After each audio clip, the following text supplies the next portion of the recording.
আমার কি ঠেকা পড়েছে নাকি সংসারের সমস্ত কাজ একা একা করার? আমি কোনো এগ্রিমেন্ট সাইন করিনি, তাই আমি বাধ্যও নই। তবে সংসারের চাপে পড়ে করতে হয়, কারণ যাদের বাড়িতে আমি থাকি তাদের সাথে হয়তো আমার রক্তের সম্পর্ক নেই, তবে তাদের সাথে আমার আত্মার সম্পর্ক রয়েছে। আর এই সম্পর্কের টানটা বোধহয় খুব বেশি, কারণ কি মা বাবার থেকেও এদের প্রতি আমাদের বেশি টান। আর সেই কারণেই তো এত সংসার সংসার করি। একজন আমায় কমেন্ট করেছে, এই মেয়ে সারাক্ষণ সংসার সংসার করতে থাকে, এছাড়া এর কাছে আর কোনো কথাই নেই। আসলে কিছু মানুষ আছে যারা গিলবেও না, অগলাবেও না। এরা আমার ভিডিও দেখবে, মজাও নেবে, কমেন্ট করছে আমার ভিডিও দেখতে ভালো লাগে, আবার আমাকে এদিকে ব্লকও করে দিচ্ছে না। আসলে নিজে কি চাইছে সেটাই বুঝতে পারছে না, আর সেখানে আমাকে বুঝবে কি করে। আগের দিন এই ভিডিওতে বলেছিলাম কিছু মানুষ বলে আমার বড়ি নাকি সংসারের সমস্ত কাজ করে, তো সেখানে আমাকে আরো একজন বলেছে একামি কম করো, সব কাজ না করলে অনেকতে করে দাও, অনেক মানে বলতে চেয়েছে সব কাজ না করলেও অনেকটাই করে দেয়। তো ভিডিওটা আমি সেটা নিয়ে বানিয়েছিলাম। আমাকে বলেছে সংসারের সমস্ত কাজ নাকি করে দেয়, সেই কারণে আমি বলেছি তাহলে আমার কি দরকার আছে এই সংসারে। তো এই ভদ্রমহিলা আমার বরের হয়ে সিম্পেথি দেখাতে এসছে। তো আপনাকে বলতে চাই, আমার হাজবেন্ড জানিয়েছে আপনার সিম্পেথির কোনো দরকার নেই উনার। আমার বর আমার জন্য কি করে দেয় না করে দেয় সেটা আমি ভালোভাবেই জানি, আর সেও জানে তার জন্য এবং সংসারের জন্য আমি কতটা করি। সংসারের সমস্ত কাজ একা হাতে করাটা অসম্ভব একটা ব্যাপার। সংসারের দায়িত্ব যেহেতু দিন দিন বেড়েই চলছে, তো আমাদের উপরে চাপটাও কিন্তু পড়ছে। আর আমার মা সবসময় আমাকে বলে বিয়ের পরে মেয়েদের সংসার ছাড়ার কোনো কিছুর কথা ভাবা উচিত নয়, কারণ সংসার ধর্মটাই বড় ধর্ম।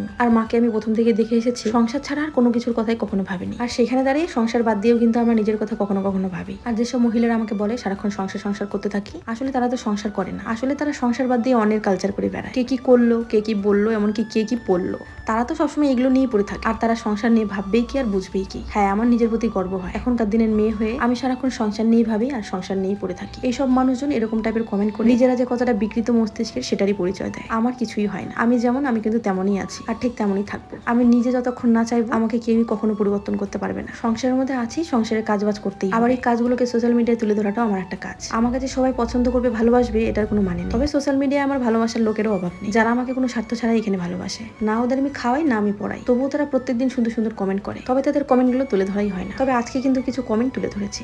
আমরা কিন্তু বেশিরভাগ মানুষ দেখে শুনেই বিয়ে করি, আর আমিও কিন্তু নিজেই দেখে শুনে বিয়ে করেছি। এখন আমার কপালে দুঃখ হলে সেটা কিন্তু আমি কারো কাছে প্রকাশ করতে পারবো না, কারণ নিজের দুঃখ আমি নিজেই ডেকে নিয়ে এসেছি। তেমনই যারা যৌথ পরিবারে বিয়ে করেছে, সে নিজের ইচ্ছাতেই হোক কিংবা ফ্যামিলির ইচ্ছাতে, সেটা কিন্তু জেনে শুনেই বিয়ে করেছে। বিয়ে করে শ্বশুর বাড়িতে যাওয়ার পরে পরবর্তীতে কি ফেস করতে হবে না হবে সেটা আমরা কেউই জানি না। যারা যৌথ ফ্যামিলিতে বিয়ে করেছে তাদের বাড়িতে নাকি অনেক লোক, তাদের নাকি অনেক কাজ, আবার জোর গলায় আমাকে বলে একাই নাকি সমস্ত কাজ করে। আমাদের অনেকেরই হাজবেন্ড আছে যারা আমাদের অনেক কেয়ার করে, এমনকি আমাদের কাজও করে দেয়। আর আমাদের প্রতি আমাদের বরেদের এই ভালোবাসা আর কেয়ার তারা কিছুতেই নিতে পারছে না, কারণ কি তাদের বরেরা তাদের এক বিন্দুও কেয়ার করে না। সেই জ্বালাটা আমাকে কমেন্ট করে তারা মেটায়। দেখে শুনে যৌথ ফ্যামিলিতে বিয়ে করেছে, এখন সেখানে যত দুঃখ হোক কিংবা জ্বালা, সেটা কিন্তু মেনে নিতেই হবে। নিজেকে অন্যের সাথে তুলনা করলেও কিন্তু এই জ্বালা তোমার কখনোই মিটবে না। অন্যকে দেখে হিংসা করাটা বাদ দাও, দেখবে একাই সব ঠিক হয়ে গেছে। তো চলো আজকের মতো আসি, কাল আবার দেখা হবে, টাটা।